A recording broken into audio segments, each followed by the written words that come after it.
세상에서 가장 어려운 게 평범하게 사는 거라는 말을 다들 들어보셨죠? 저는 평범한 삶에 조금씩 가까워지고 있는 30대 중반의 여성이에요. 평생을 파란만장하게 살았던 제가 마음의 여유를 얻은 지 얼마 되지 않았습니다. 힘들고 괴로울 때마다 사랑하고 아끼는 이 채널의 사연을 들으며 위로를 얻고는 했는데, 저도 누군가에게 힘이 되어드리고 싶은 마음에 저의 과거 이야기를 써보려고 해요. 비록 부족한 필력이지만 최선을 다해 써볼 테니 꼭 들어주시고 위안을 얻으셨으면 해요. 그럼 떨리는 손으로 몇 자 적어보도록 하겠습니다. 언제부터인지 모르지만 저는 말을 하기 전부터 보육원에서 자랐어요. 정확한 생일을 몰라서 보육원에 맡겨진 날을 생일로 만들었답니다. 보육원의 생활은 저에겐 아픔 그 자체였어요. 다들 보육원 생활이 편하고 좋아진 줄 아시는데 실상은 그렇지 않았어요. 보육원 원장님은 아이들에게 큰 관심을 주지 않으셨고, 같이 사는 언니 오빠들은 동생들을 괴롭히고 군기를 심하게 잡아서 하루하루가 힘들고 괴로웠답니다. 그래서 도망간 아이들도 여럿 있었어요. 저도 도망치고 싶은 순간이 여러 번 있었는데 만 18세까지 보육원에서 살아야 나라에서 지원금을 받을 수 있어 꿋꿋이 버텼습니다. 좋은 추억은 거의 없는 보육원에서 나와 지원금으로 마련한 월세방에서 혼자 살게 되자 얼마나 기쁘고 편하던지. 그때 누렸던 해방감은 어떤 말로도 형용할 수 없을 만큼 좋았답니다. 저는 여느 고아들처럼 대학은 꿈도 꾸지 않고 곧장 일자리를 구했어요. 여러 알바 자리가 있었는데 어릴 적부터 가끔 맛볼 수 있었던 짜장면이 좋아서 중국집에서 일하게 되었어요. 주방에서 요리는 못하지만 설거지와 재료 준비, 홀 서빙은 자신이 있어서 열정적으로 일했어요. 사장님은 때가 되면 웍을 잡게 해주시고 요리를 맡기시겠다며 희망을 주셨죠. 2년 동안 중국집과 자취방만 오가며 일을 했더니 어느새 제 손에는 웍이 들려 있었고 간단한 요리 정도는 할 수 있었어요. 21의 나이가 되자 저희 중국집의 배달원으로 동갑내기 남자가 들어왔는데 저와 똑같은 사정을 가지고 있더라고요. 하늘 아래에 피부치 하나 없는 혈혈단신의 고아였답니다. 보육원에서 자라다가 15세 도망 나와 혼자 떠돌며 살다가 중국집까지 오게 되었다네요. 저희는 공통점도 있어서 다른 누구보다 빨리 친해졌습니다. 처음엔 동료이자 친구로 잘 지내다가 얼마 지나지 않아 사귀는 사이가 되었답니다. 저희는 사랑을 갈망하며 자라서 그런지 서로에게 넘치는 사랑을 주고받았어요. 연애라고 해봐야 중국집에서 같이 퇴근하고 동네 밥집에서 식사를 하거나 공원 산책이 전부였습니다. 남들처럼 카페나 영화를 보는 일은 돈이 아까워서 전혀 하지 않았어요. 그렇게 1년의 시간을 함께 보내고 나니 저희는 목표가 생겼습니다. 같이 돈을 모아서 작지만 번듯하게 사업을 하는 것이었죠. 그러기 위해선 살림을 합치는 게 좋을 것 같아 제 원룸을 빼버리고 남자친구의 자취방으로 들어가 함께 살게 되었습니다. 단순한 동거가 아닌 부부가 되어 평생 함께하기로 한 거죠. 그렇게 어린 나이에 신혼부부가 되어 즐겁고 기쁜 삶이 시작되었습니다. 또 같이 돈을 모으니 2배로 빨리 돈이 모여서 금방 사업을 할 수 있었고 부자가 될 것 같았답니다. 저희는 중국집에서 제공하는 점심과 저녁을 먹고 집에서는 아무것도 먹지 않고 지냈어요. 과일이나 간식 같은 건 사치라고 느껴져 신혼방에서는 물만 마시면서 지냈답니다. 남편은 일주일에 한 번은 제가 좋아하는 치킨 반마리만 사왔어요. 제가 환장을 하며 치킨을 뜯으면 그이는 눈으로 구경만 하고 먹질 않았어요. 자기야, 좀 먹어. 나 혼자 먹기 미안하잖아. 나 치킨 별로 안 좋아해. 당신이나 많이 먹어. 거짓말하지 마. 우리 사귈 때 치킨집 갔던 거 기억 안 나? 그때 자기가 치킨을 얼마나 잘 먹었는데 싫다고 하는 거야. 얼른 닭다리 잡아. 알았어. 그럼 한 조각만 먹을게. 자기야, 우리 청승맞게 살지 말자. 아무리 돈을 모으는 게 좋다 하지만 먹고 싶은 것도 참아가면서 살 필요가 있어? 그렇긴 한데 하루빨리 사업이든 장사든 시작해서 당신 호강시켜주고 싶어서 그러지. 당신의 부르튼 손만 보면 내 가슴이 미어진다니까. 남편은 매일 성공해서 절 편하게 살게 해주겠다는 말을 입버릇처럼 했답니다. 그래도 전 너무 궁상맞게 사는 게 싫어서 월급을 타면 시장에 가서 남편의 옷을 사오기도 했고 먹거리 골목에서 맛있는 음식을 잔뜩 사왔답니다. 그럴 때마다 그이는 토끼 눈을 뜨며 너무 낭비한 게 아니냐며 볼멘 소리라곤 했네요. 그리고 저희 부부는 쉬는 날인 일요일에는 꼭 보육원으로 봉사활동을 나갔습니다. 아이들의 빨래도 해주고 운동장에서 같이 뛰어놀기도 했죠. 이렇게 착하게 살아야 나중에 일이 잘 풀릴 거라 믿어서 남을 도우며 노력하고 살았던 것 같아요. 그렇게 5년의 세월을 개미처럼 열심히 돈을 모았더니 억소리가 나는 돈이 통장에 찍혀서 계획했던 사업을 하기로 했답니다. 남편은 식품을 만드는 작은 공장을 매입해서 냉장식품과 냉동식품을 만들었어요. 일반 마트에서 파는 건 거의 불가능해서 온라인으로 판매를 했답니다. 저와 같이 식품을 만들며 사업을 해봤는데 매출은 쉽게 오르지 못했어요. 맛도 있고 가격도 저렴한데 찾는 사람이 많지 않았어요. 그렇게 1년 동안 마케팅도 해보고 이벤트도 많이 열어봤지만 큰 수익을 올리지 못했답니다. 공장 경영이 어려울 지경이 되자 저는 다른 식당에 주방 직원으로 들어가 돈을 벌었어요. 그이가 사업을 그만두지 않고 계속할 수 있도록 생활비 정도는 제가 벌기로 한 거죠. 이에 남편은 매일 밤을 새우고 많은 전략을 짜다가 큰 식품업체를 찾아가기 시작했습니다. 하청을 받아 공장을 돌릴 생각으로 여러 업체를 찾아다녔는데 아무 곳도 남편을 받아주는 곳이 없었답니다.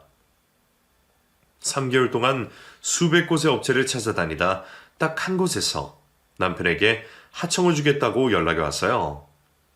그 회사는 냉동식품으로 유명한 업체였는데 거기서만 받은 하청으로 공장을 돌려도 꽤 크게 성공할 수 있었답니다. 남편은 빛과 같은 존재를 만나게 되었다며 기쁨에 몸부림을 치며 집으로 돌아왔어요. 여보, 이제 됐어. 당신 식당에 그만 다녀도 돼. 우리 인생이 피게 생겼다고. 식품업체를 평정한 회사에서 나한테 일을 주겠대. 거기서 주는 일만 해도 연매출 10억은 가능해. 10억? 그게 가능해? 우리 공장 직원이 달랑 2명인데 말이야. 그래서 바로 직원들을 뽑아야지. 기계도 늘리고 말이야. 일단 빚을 줘서 마련하면 평생 먹고 살 걱정할 할 일이 없다고. 너무 잘 됐다. 그럼 나도 다시 공장으로 나갈까? 아니야. 당신은 집에서 전업주부로 편하게 지내. 내가 당신한테 호강시켜주고 했다는 말 기억하지? 지금이 바로 그 순간이 온 거야.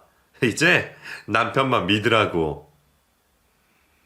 그렇게 남편이 큰 기업의 하청을 받게 되어 공장은 24시간이 돌아가게 되었고 1년 만에 더 큰 공장으로 이전하여 중소기업 수준으로 발전하게 되었습니다. 자리를 제대로 잡게 된 남편은 공장을 관리만 하고 직접 일은 하지 않았어요. 취미로 골프를 시작하고 비싼 외제차까지 사서 여유롭게 살기 시작하더라고요. 그리고 저에 대한 감정이 심하게 변했습니다. 저만 보면 좋아 죽는 표정을 짓던 얼굴은 더 이상 보이지 않았고 보기 싫은 사람을 억지로 보는 표정이었습니다. 그이는 한 번도 투집 잡지 않던 제 외모에 대해 지적을 하더군요. 당신 얼굴꼴이 그게 뭐야? 화장 안 하니까 못 봐주겠어. 설마 당신 생얼이 예쁘다고 생각하는 거야? 왜 갑자기 내 얼굴 지적을 하고 그래? 언제나 화장기 없는 모습이 청순하고 좋다면서. 그거에 실은 초연하 그랬지. 그런데 어쩜 한결같이 얼굴도 꾸미지 않고 옷도 거적대기 같은 것만 걸치고 다니냐? 내가 준 생활비를 어디다 쓰는 거야? 왜 자꾸 시비야? 내가 언제 비싼 화장품이나 옷을 산 적이 있어? 그래, 생긴 대로 살아라. 대신 밖에서 나보면 아는 척 하지 마. 쪽팔리니까. 이런 식으로 남편은 저만 보면 괜한 시비를 걸었습니다. 그이가 자주 짜증을 부리긴 했지만 권태기가 온 것 같아 시간이 지나면 다시 예전에 남편 모습으로 돌아올 거라 믿었죠. 그래서 남편에게 잘 보이려고 화장도 곱게 하고 옷도 예쁘게 차려입고 지냈습니다. 하지만 그이는 저와 잠자리를 6개월 가까이 피했고 같이 밥 먹는 것조차 싫어서 밖에서 먹고 들어왔습니다. 자기야, 이젠 나랑 밥도 먹기 싫은 거야? 왜 맨날 저녁을 먹고 들어오는 거야? 사업하는 사람이 밖에서 바쁘게 보내니까 그런 거지. 왜 또 잔소리야? 아니, 내가 노력을 하는데도 계속 나를 피하는 것 같아서 그래. 당신 이제 내가 여자로 안 보여? 뭐? 당신이 여자로 안 보이냐고? 야, 너 거울을 봐라. 아직 20대 후반인데 네 얼굴하고 몸매는 영락없는 40대 아줌마로 보인다고. 그런데 노력을 했다고? 야, 지나가는 개가 없겠다. 무슨 말을 그렇게 해. 내가 변해봐야 얼마나 변했다고 이렇게 무시하고 막말할 수가 있어. 당신한테 정말 실망이야. 실망을 하든 절망을 하든 알아서 해. 나 잠깐만 가서 잘 테니까 괜히 깨우거나 건드리지 마. 그이는 계속해서 저를 피하고 무시했습니다. 며칠 뒤 평일 오전에 혼자 장을 보고 집으로 오는 골목을 걸어가고 있는데 모텔 앞에서 남편이 나오는 걸 보게 되었습니다. 그이는 혼자가 아닌 낯선 여자와 손을 꼭 잡고 나오는 길이었습니다. 머리가 띵 하고 손발에 쥐가 난 저는 장바구니를 놓쳐버리고 말았어요. 그 소리를 듣고 남편과 상간녀가 저에게 시선을 주더군요. 그이는 당황해하는 저를 보고 씩 웃으며 말했습니다. 시장 다녀오는 길인가 봐. 난 모텔에 다녀오는 길인데. 대낮부터 힘을 쓰고 나왔더니 허리가 끊어질 것 같네. 자기가 어떻게 이럴 수가 있어? 대낮에 모텔에서 바람을 피우고 나오는 거야? 그런데 뭐가 그렇게 당당할 수 있니? 내가 바보로 보이는 거야? 뭐 예상하던 일 아니었어? 내가 당신을 질색하고 있는 걸 알면 당연히 여자가 있을 거라고 느꼈을 거 아니야. 성격이 둔해서 눈치를 못 채고 있던 건가? 여하튼 이쪽은 내 애인이야. 어때? 예쁘고 귀엽지? 그러자 상간녀가 당당하게 손을 흔들며 반가워요, 언니. 듣던 대로 40대로 보이시네요? 우리 오빠가 왜 그렇게 집에 들어가기 싫어했는지 알 것 같아요? 라며 조롱의 말을 하더군요. 저는 당장이라도 남편과 상간녀의 머리채를 잡고 주먹을 날리고 싶었지만 몸에 힘이 들어가지 않아 주저앉고 말았습니다. 결국 저를 희롱하고 떠나가는 두 사람을 멍하니 바라볼 수밖에 없었답니다. 저녁에 집으로 돌아온 남편과 다시 마주했을 때 저는 그 일을 예전의 남편으로 돌리려고 부탁하듯이 말했습니다. 자기야, 이러지 마. 우리 누구보다 사랑하고 아껴왔던 부부 사이였잖아. 예전으로 돌아와줘. 뭐야? 넌 바람난 남편에게 한다는 말이 혀 예전으로 돌아오란 소리냐? 야, 옛날 구질구질하던 때에는 만날 여자가 너밖에 없었으니까 만난 거야. 내 주제에 예쁘고 잘난 여자를 만날 수 있었겠냐? 그 이의 막말에 저는 상처를 받고 울기만 하며 제발 정신 차리라는 말만 했습니다. 그러자 그이는 저와 사는 게 지옥 같다며 이제라도 벗어나야겠다며 헤어지자는 소리를 하더라고요. 야, 우리 혼인신고도 안 한 사이니 그냥 헤어져도 상관없잖아. 네가 짐 싸서 나가. 이젠 날 쫓아낸다고? 어떻게 이럴 수 있어? 당신 공장을 차리는데 절반은 내가 못한 거잖아. 그깟 돈 몇 푼 때문에 버티고 있던 거야? 그럼 진정 말을 하지. 다 돌려줄 테니까 이 집에서 당장 나가. 그럴 수 없어. 나한테 전부는 당신인데 이렇게 끊을 순 없다고. 여보, 내가 당신을 용서하고 이해할 테니까 그 여자를 정리하고 돌아와줘. 내가 이렇게 부탁할게. 넌 존심도 없냐? 겨우 한다는 말이 내 애인이랑 끝내고 오라는 거야? 내가 널 그렇게 무시하는데도 계속 살고 싶은 거야? 당신이 원래 모습으로 돌아올 거라고 믿기 때문이야. 나에게 평생 행복하게 해주겠다는 약속 지켜줘. 그러자 남편은 고개를 가로저으며 쯧쯧 소리를 내더니 집에서 나가버렸습니다. 저에게 짐을 뺄 시간을 일주일을 준다는 말에 남기고 말이죠. 하지만 저는 그 일을 잃고 싶지 않아서 끝까지 버티기로 했습니다. 일주일 뒤에 집으로 찾아와 아직도 집에 있으면 어떡하느냐며 쌍욕을 해댔는데도 나가지 않았답니다. 그때는 제가 왜 그랬는지 모르겠는데 남편을 절대 떠날 수 없을 거라고 생각했던 것 같아요. 그렇게 남편과의 이별을 거부하며 꿋꿋이 버티고 있던 어느 날, 그이가 밖에서 대화를 해보자며 집에서 좀 떨어진 식당으로 불렀답니다. 저는 마지막 희망을 가지고 예쁘게 차려입고 남편을 만나러 갔어요. 그런데 어찌된 일인지 1시간이 기다려도 그이는 모습을 드러내지 않았습니다. 그래서 전화를 걸었더니 없는 번호라고 하더라고요. 이게 다 무슨 상황인지 이해하지 못한 저는 일단 집으로 돌아가기로 했죠. 그런데 현관문을 열자 깜짝 놀라고 말았답니다. 집안의 가구가 모두 빠져있는 데다 제 옷가지를 싼 캐리어 가방이 덩그러니 세워져 있었어요. 이윽고 제 뒤로 부동산 중개인이 나타나 내일 다른 사람이 이사를 올 거라며 빨리 짐을 치워달라고 하더군요. 그이는 저 몰래 집을 팔아버리고 어디론가 이사를 간 거였습니다.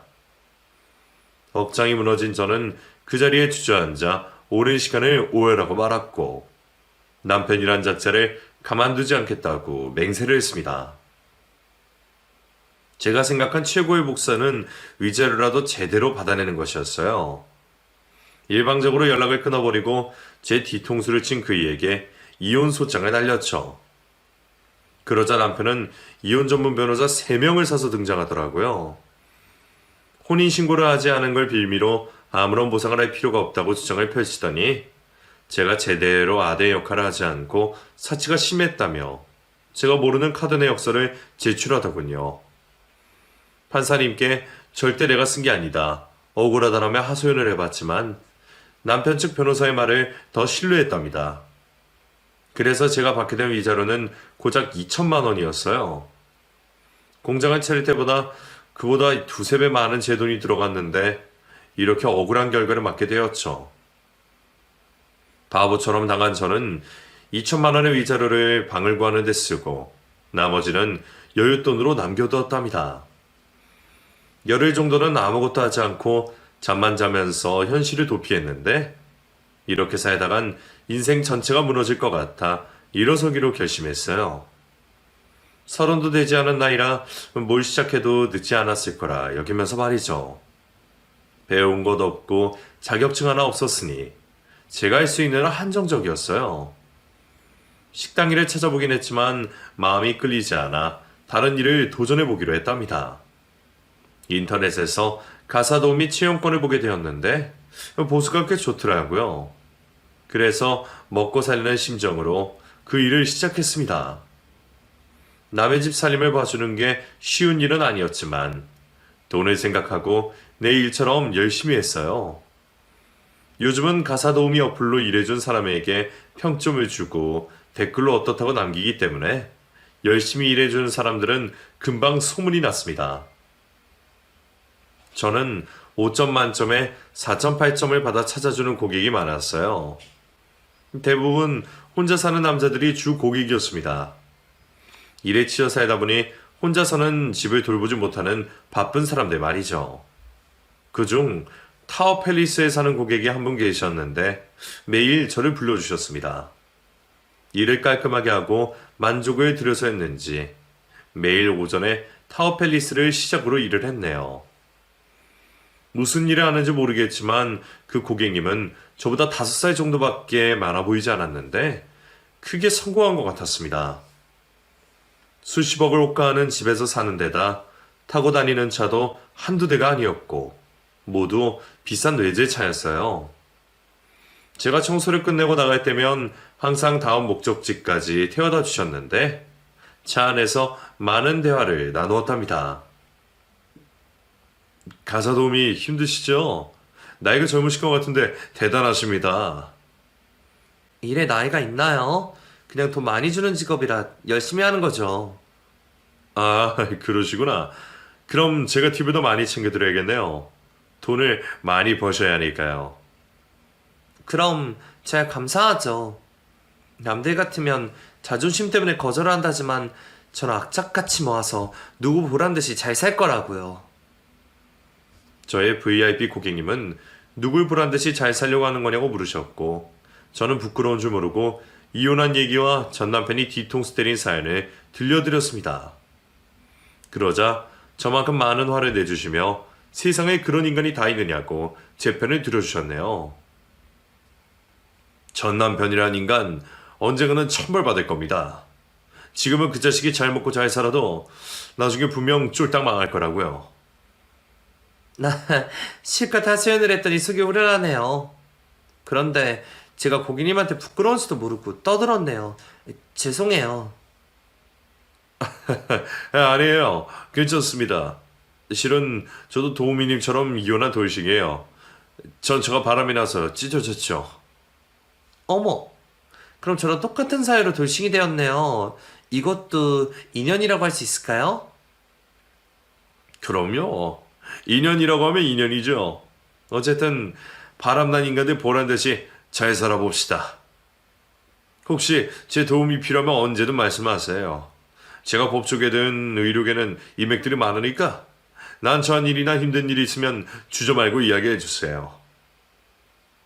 우와, 정말요? 고객님 말씀을 들으니까 아주 든든해요.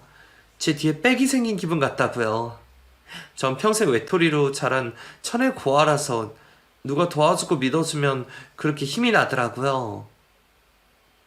VIP 고객님은 제가 고아라는 말을 듣고 잠시 안타까운 시선으로 보며 그동안 고생 많았을 것 같다며 위로의 말을 해주었습니다. 그 고객님은 능력도 좋고 집도 잘 살고 인물도 훤칠해서 저도 모르게 사심이 조금 생겼어요. 하지만 오르지 못할 나무라서 흑심을 바로 버리고 고객과 가사 도우미 사이로 두터운 정을 쌓았답니다. 하루는 제가 늦잠을 자서 30분 늦게 VIP 고객님 집에 갔는데 피로회복을 하라고 직접 오렌지를 갈아주셨습니다. 많이 피곤하시죠? 도우미님, 일이 힘들어서 늦잠을 주무신 모양이에요. 죄송해요, 고객님. 어제 늦게 퇴근해서 그런지 아침에 눈이 쉽게 안 떠지더라고요. 정말 죄송해요. 죄송은 무슨. 오늘 집 저희 청소는 생략하고 다음 목적지로 바로 가시죠. 태워드릴게요. 아니, 물론 페이는 그냥 드리겠습니다. 아무리 그래도 청소도 안 했는데 페이를 어떻게 받아요? 매일 깨끗하게 관리해 주시는데 이 정도는 해드려야죠. 그리고 제가 백화점 상품권을 받았는데 이거 쓰세요. 저는 백화점에 갈 일이 없거든요. 고객님은 일부러 자기가 쓰지 않는다며 상품권, 식사권 등을 매번 챙겨주셨답니다. 저는 늘 감사한 마음으로 받아 요긴하게 썼고요. 그렇게 1년 동안 가사 도우미로 열심히 일해서 월세를 벗어나 방 2칸짜리 전셋집을 마련했답니다. 하루도 쉬지 않고 일한 저의 노력과 친절한 고객님들 덕이었죠. 그 중에서도 타워팰리스에 사는 VIP 고객님이 팁을 많이 챙겨주셔서 이렇게 빨리 돈을 모은 것 같았습니다. 그래서 저는 전셋집을 마련했다는 자랑을 VIP 고객님에게 실컷 떠들었습니다. 고객님, 저 전셋집 구했어요. 이제 월세 걱정하지 않고 살아도 된다고요. 정말요? 축하드려요, 도우미님. 아직 31살밖에 되지 않았는데 전세를 마련했으면 꽤 성공하셨는데요. 축하의 의미로다가 제가 밥을 사도 괜찮을까요? 너무 좋죠. 그런데 밥은 제가 사야죠. 고객님이 그동안 챙겨준 상품권 팁만 해도 어마어마하잖아요. 제가 아주 비싼 거 못 사더라도 10만 원 선에서 사드릴게요. 그래서 주말에 따로 만나서 식당이 있는 상가를 걷다가 고객님이 먹고 싶은 메뉴가 있다며 6,000원짜리 돈가스 집으로 들어가더군요. 고객님, 여기 말고 더 좋은 데로 가요. 저 오늘 돈 많다고요. 전 여기 돈가스가 너무 먹고 싶었어요. 어릴 때 자주 와서 먹던 곳이거든요. 저한테 귀한 사람이 생기면 꼭 모시고 오고 싶었습니다. 아, 그래요? 그럼 들어가요. 그런데 제가 귀한 사람인가요? 이런 말은 처음 들어봐요. 고객님은 저를 귀엽게 바라보시며 도우미님은 저에게 아주 귀하고 소중한 친구예요. 라고 말했습니다. 그 말에 감동한 저는 이내 눈물을 몇 방울 떨어뜨리며 고맙다는 말을 드렸네요. 그 돈가스 집에 다녀온 이후로 그와 저는 더 친해져서 수다도 많이 떨고 자주 식사도 같이 했답니다. 그러던 어느 날 변함없이 타워 페리스 VIP 고객님의 집에 가서 모든 방을 청소하고 화장실 청소를 하는데 수도 밸브가 고장이 났는지 물벼락을 치고 말았습니다. 수건으로 돌돌 말아 겨우 막아내며 수리기사님을 기다렸어요. 이윽고 밸브를 고치고 상황이 끝나자 제 옷이 심하게 젖었다는 걸 알게 되었습니다. 도우미님, 옷이 다 젖어서 어떡하죠? 이 상태로 하루 종일 일하면 감기 들 텐데 괜찮으시다면 제 옷으로 갈아입고 가실래요? 그래도 될까요? 그럼 부탁 좀 드려요. 이윽고 고객님의 옷으로 갈아입었는데 굉장히 편하더라고요. 아무래도 옷 사이즈가 크다 보니 펑퍼짐했죠. 옷이 너무 편하네요. 이 정도면 오늘 하루 일하는데 지장이 없겠어요. 도우미님은 얼굴이 예쁘셔서 남자 옷까지 잘 어울리네요. 편하시다니 다행이에요. 제가 예쁘다고요? 빈말이어도 고맙습니다. 제가 예쁘다는 말이 들은 지 하도 오래돼서 그 말이 듣기 좋네요. 빈말이요? 저는 농담 같은 거 잘 못해요. 도우미님도 날 겪어봐서 잘 아시잖아요. 제가 예쁘다고 한 건 진짜 예쁘기 때문이에요. 아셨죠? 사뭇 진지한 태도로 그렇게 말해줘서 조금 어색했습니다. 그래서 먼저 가보겠다고 인사를 하는데 그날도 다음 집까지 데려다 주겠다고 하더군요. 도우미님, 어차피 나도 나가는 길이고 같은 방향이니 모시다 드릴게요. 아니에요. 오늘은 혼자 가는 게 낫겠어요. 괜히 고객님 옷을 입고 나가는 걸 주민들이 보면 오해할지도 모르잖아요. 그러니까 오늘은 혼자 출근하세요. 누가 오해를 하든 말든 상관없어요. 도우미님이 불편하게 버스를 타고 가는 게 마음에 걸린다고요. 얼른 같이 나섭시다. 다시 거절을 해봤지만 고객님이 워낙 황소고집이어서 못 이기는 척하고 또 신세를 지기로 했답니다. 그래서 같이 엘리베이터 앞에 섰는데 고객님이 차키를 두고 왔다며 먼저 1층 로비로 내려가 있으라고 하셨어요. 그렇게 혼자 엘리베이터를 타고 1층에 도착했더니 밖에 날씨가 좋아서 로비를 벗어나 밖으로 나왔답니다. 비타민 D를 실컷 맞으며 오늘 하루를 어떻게 일할지 머릿속으로 굴리고 있었는데 누군가 저를 불렀어요. 야, 이지혜, 너 맞지?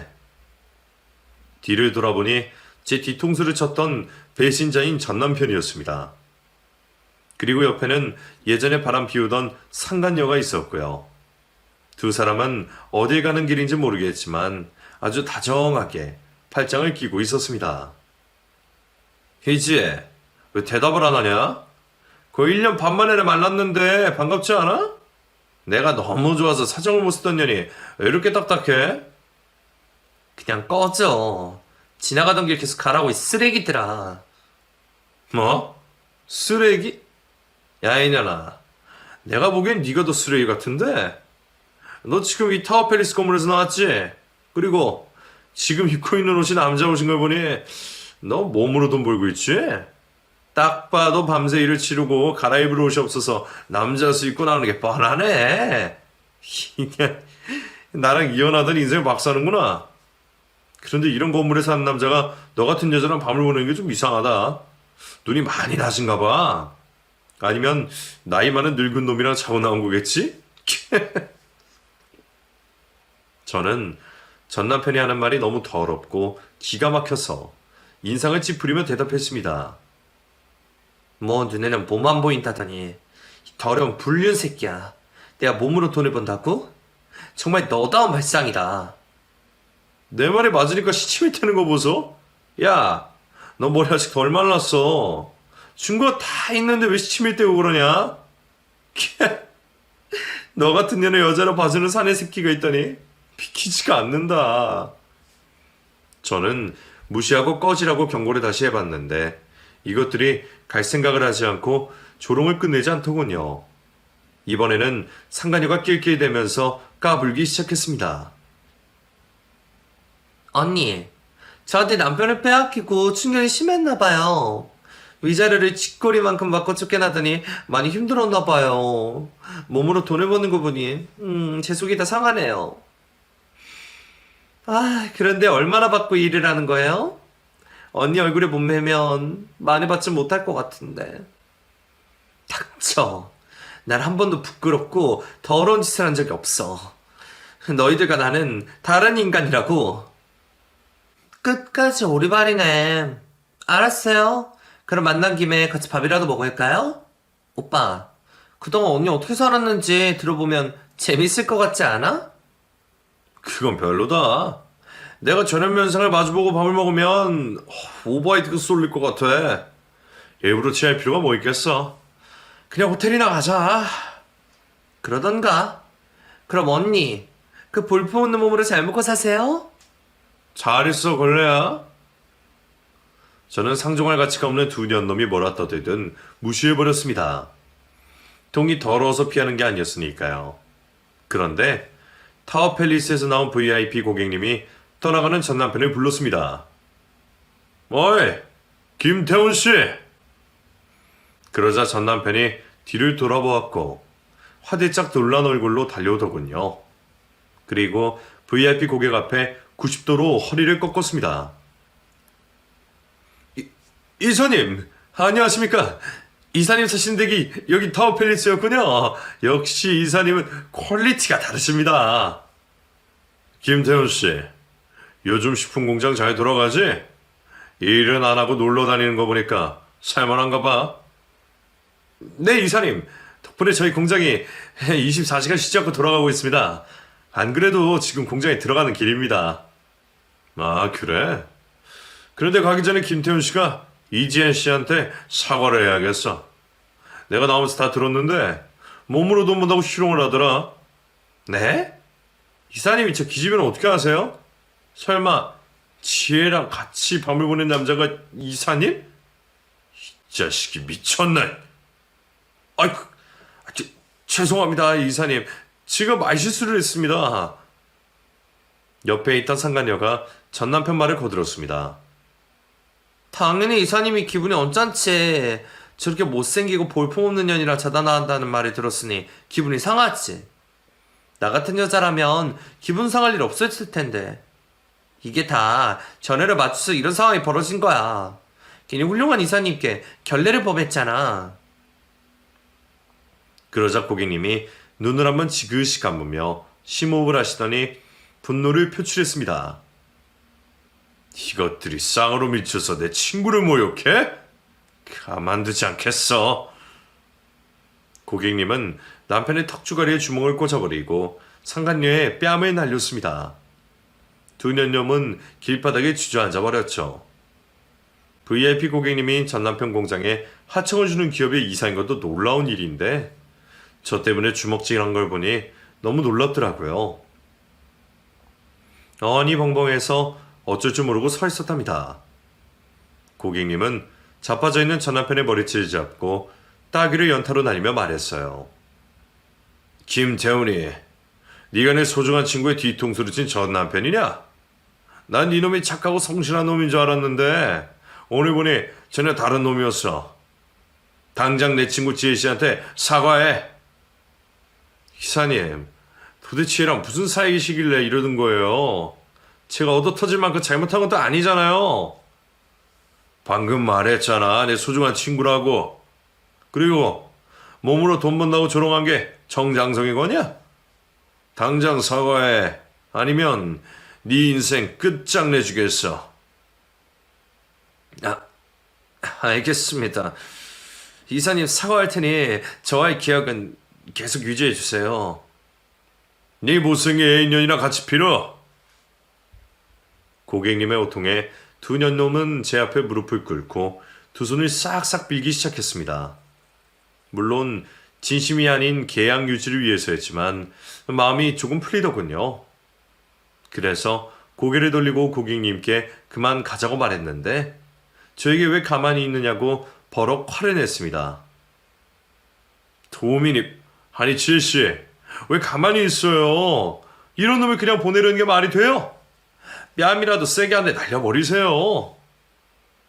고객님, 됐어요.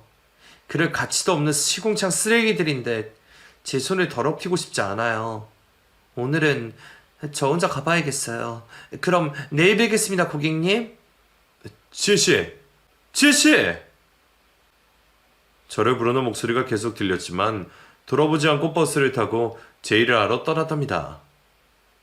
하루 종일 고객님과 전 남편이 벌인 사건이 떠올라 가슴이 떨리긴 했지만 억지로 참아가며 무사히 일을 마치고 집으로 돌아갔네요. 그리고 며칠 동안 VIP 고객님 집에서 어색하게 안부 인사만 하고 별다른 대화를 하지 않았습니다. 저는 나중에 기억이 잊혀질 때쯤 다시 다정한 친구로 돌아가기로 마음먹었어요. 그런데 며칠 뒤에 아침에 전 남편이 어떻게 알았는지 제 집 앞에 찾아왔습니다. 그이는 폭풍 눈물을 흘리며 저에게 잘못했다고 빌더라고요. 왜 이러는 건지 이해가 되지 않아 가만히 말을 들어봤는데 타워팰리스에 사는 VIP 고객님이 전 남편의 공장에 하청을 끊어버렸답니다. 그뿐만 아니라 경찰에 탈세 고발까지 당했다며 앓는 소리를 냈어요. 지혜야, 너에게 내가 죽을 줄을 줬다. 정말 진심으로 미안해. 지혜야, 네가 가스 도우미로 일하고 있는 이사님이랑 많이 친한 사이라며? 그분한테 우리 관계를 다 말했다면서.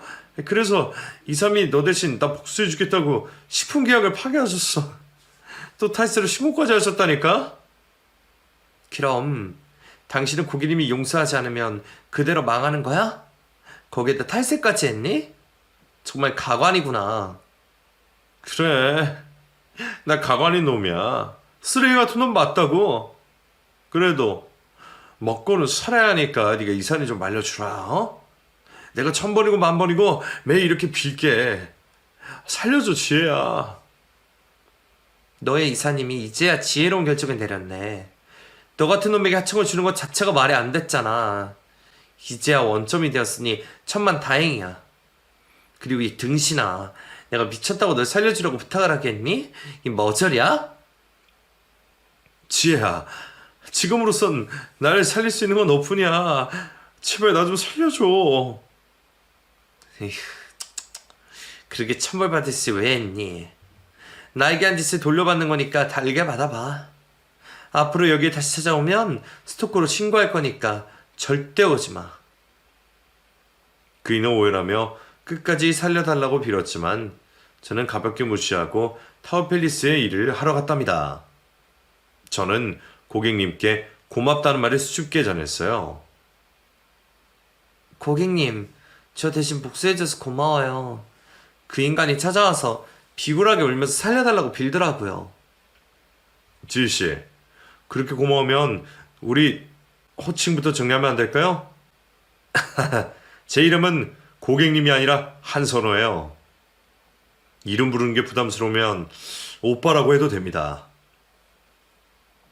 네? 오빠요? 아무리 그래도 고객과 가사도우미 사이에 그런 호칭을 쓰는 건 무리인 것 같아요. 그냥 이대로 똑같이 부르는 게 나을 것 같다고요. 그랬더니 고객님이 저에게 기니할 말이 있다며 의자에 앉아보라고 하더라고요. 혹시나 저를 좋아한다거나 사귀자는 고백을 하면 어떻게 대답을 해야 하나 걱정을 했는데 다행히 다른 말을 전했습니다. 지혜씨, 그동안 실례될까봐 말씀을 못 드렸는데 아무리 생각해도 지혜씨가 가사 도우미로 일하는 게 아까워요. 그렇다고 가사 도우미를 비하하려고 하는 말이 아닙니다. 그래서 하고 싶은 말씀이 뭐예요? 난 지혜씨가 충분히 다른 일도 잘 해낼 것 같아서 스카우트 제안을 하고 싶습니다. 저희 회사에 들어와서 일해보지 않을래요? 회사요? 고객님, 제안은 감사하지만 저는 고졸에 할 줄 아는 게 하나 없어요. 그 흔한 컴퓨터도 할 줄 모른다고요. 처음부터 잘하는 사람이 어디 있겠어요? 그리고 배운 사람들이 회사에 들어와도 제대로 일하는 건 거의 보지 못했어요. 제가 지혜 씨를 도와드릴 테니 저희 회사에서 꿈을 키워보시는 게 어떠실까요?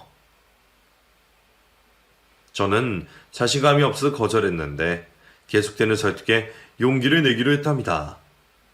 과감하게 가사 도우미 일을 그만두고 고객님, 아니 이사님의 회사로 들어갔어요. 으리으리한 건물에 발을 디디자 가슴이 웅장해지고 소름이 돋더라고요.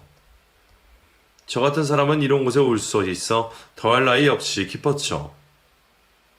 이사님은 저를 비서로 취직시켜 주셨는데 저를 공부시키려고 비서로 채용하셨답니다. 지혜씨, 당장 다른 부서에 들어가는 것보다 비서일과 공부를 겸해서 하면 좋을 것 같아요. 앞으로 열심히 하셔야 될 겁니다. 대학도 다녀야 하고 영어학원도 다녀서 자기개발을 해야 해요. 해야 할 공부가 태산이에요. 저는 누군가에게 이런 도움을 받은 게 처음이라 감격의 눈물을 흘리며 대답했습니다. 이사님, 감사합니다. 저에게 이런 기회를 주셔서 고마웠습니다. 저 진짜 열심히 공부하고 열심히 일을 배워서 이 회사에 쓸모있는 사람이 될 거예요. 그 각오 아주 좋습니다. 그럼 밖에 있는 송비서한테 일을 배우도록 하세요. 네, 이사님. 그렇게 저는 큰 회사의 낙하산으로 들어가 비서 일을 배우기 시작했고 수능을 보지 않고 들어갈 수 있는 방통대학에 입학해 공부를 시작했답니다. 또 영어, 중국어, 포토샵, 일러스트 등 밤마다 학원에 다니며 코피 터지도록 열심히 살았어요. 전 남편은 공작문을 닫은 건 물론이고 탈세로 탈탈 털려서 가중처벌을 받게 되었습니다. 전 재산에 버금가는 벌금을 물게 되어서 하루아침에 알거지가 되었다네요. 상간녀는 그런 전 남편을 두고 바로 떠나갔고요. 그이는 방 한 칸을 구해 지내고 있는데 술에 찌들어서 폐인으로 살고 있답니다. 정말이지 하늘이 천벌을 내린 거나 다름없지 않나요? 저희 VIP 친구님 덕분에 이런 결과를 낳은 거죠. 저는 주어진 일과 공부를 열심히 4년이나 지난 지금은 저는 대학을 졸업했고 외국인들과 영어로 대화가 가능할 정도로의 수준이 되었습니다. 이사님은 저를 비서가 아닌 마케팅 부서에 넣어주셔서 열심히 일을 잘하고 있답니다. 이사님과 저의 관계는 여전히 친구 같은 사이로 잘 지내고 있어요. 이성의 감정이 아예 없다고 하면 거짓말이지만 괜한 욕심을 내지 않고 있답니다. 이렇게 저의 삶 일부분을 글로 적어놓고 보니 감회가 새롭네요. 가슴이 아프기도 하고 속이 시원하기도 합니다. 제 사연을 들어주신 많은 분들께 진심으로 감사드리며 이만 글을 줄입니다. 모두 사랑합니다.